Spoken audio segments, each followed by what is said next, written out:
much for joining us today. Thank you, Jerusha. Now, what we're going to speak about today is particularly interesting because there is a common misconception, you would say, amongst some leaders in the workplace or some institutions that believe that it's all about that all-important job title on your business card. But you disagree. We do, based on the recent research that we released based on our Leadership Development HR Insights report that looked into a sample group of 600 certified organizations around the world. And we're starting to foresee that that trend is no longer applicable to most of our participants anyway. The holy grail, the job title, is what we all aspire to have. But it's more about your ability to influence those around you and ultimately your actual performance within the organization.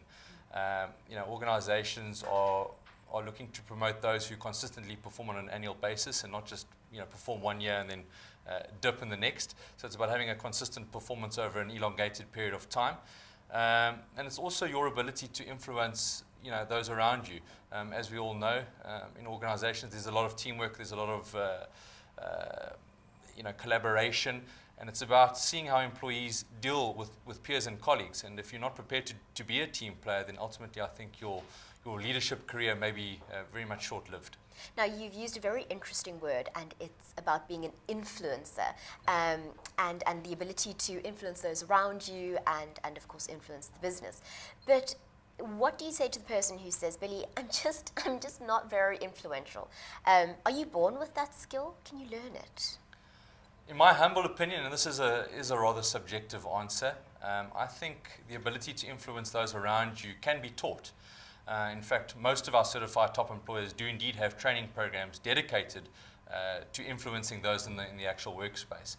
But what I believe is an inherent skill, and it's something that you can't teach people, is the ability and willingness to actually develop yourself, to develop the competencies and skills needed to move up the corporate ladder and to actually develop your career. And if that intrinsic belief is not there, then that ability to influence others will simply not happen. So interesting. Now, when you speak to somebody who is perhaps starting out their career and they, like you've said, identify that this is something that they're going to work on, they have the desire to be an influencer, where do you suggest they begin? How do you start? Well, I think it's about taking your performance rather seriously. And it's also about promoting your personal brand within the workspace.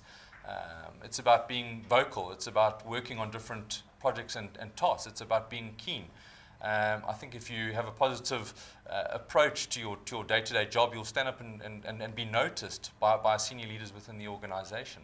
But at the same time, employers need to provide all the necessary tools that encourage people to go out there and be an actual influencer. So that for me is ultimately where it all starts. You've just touched on my next question, clever you, and that's flipping this whole model on its head. We know that as employees, we really do need to be changing the way that we think. We need to be thinking about our influence and that type of thing. From an employer's perspective though, what is the employer's responsibility? What could the employers be doing to encourage a type of workplace where your employees are working hard at being influencers? There's a variety of tools or a culture that an employer can put in place to ensure that employees are able to influence those around them. I think it's important that they create a transparent and open environment that allows for consistent and two-way communication. I believe that the executive leaders of a business need to be transparent and open and be accessible to all levels of the organization. They also need to encourage a culture of being an influencer within the organization. It's not only about them. Yes, they are the ambassadors of an organization, but they need to allow for other employees to be aspirational to one day actually fulfill their big shoes.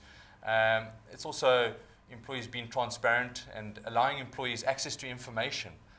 We live in a world of information, and employees can't be closed and hide information. They need to be completely transparent and open. And if we look at most of our certified top employers, their leadership development strategy is freely accessible to everyone.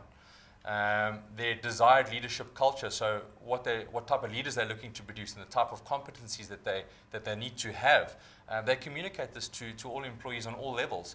And one of the big changes, or one of the biggest shifts that we've seen in terms of our HR Insights report, is that back in the day, the leadership development program was only available to those with the fancy job titles, as we mentioned earlier. But they're now making the actual leadership development selection process open to every single employee. And this is very, very exciting times to be an actual employee within an organization. Reason being is that the world is now your oyster. You are accessible to all the tools and all the information, and then it's up to you as the actual employee to take hold of all that information and to go out there and actually go and develop yourself and move up the corporate ladder, as they say. Is that your message to young South Africans just graduating and starting out in industry? Really, it's a great time to be starting. Yeah, it's a great time to be starting, and as I said, it's also about personal development, and it's about you taking hold of your career and deciding where you want to go. And organizations who don't provide that aspiration or the career opportunities for employees are going to lose top talent very quickly to their competitors. That's still the number one reason why most employees leave an organization, is because there's no career aspirational opportunities available to them. So as I said to you, it's about giving them the chance and letting them feel like they're part of something special. Right. Now, before I let you go, I feel like we must clarify that we're not saying that you needn't study or you needn't pursue any type of structured path to get into your industry, because now it's all about being influential. But really, it's about using the whole skill set and working it to your benefit. Absolutely. And as I said, the influence will only come when you start to develop yourself, both personally and professionally. And if you don't have that willingness and that drive and that hunger to develop yourself, then ultimately you're not going to be influencing anyone down the line.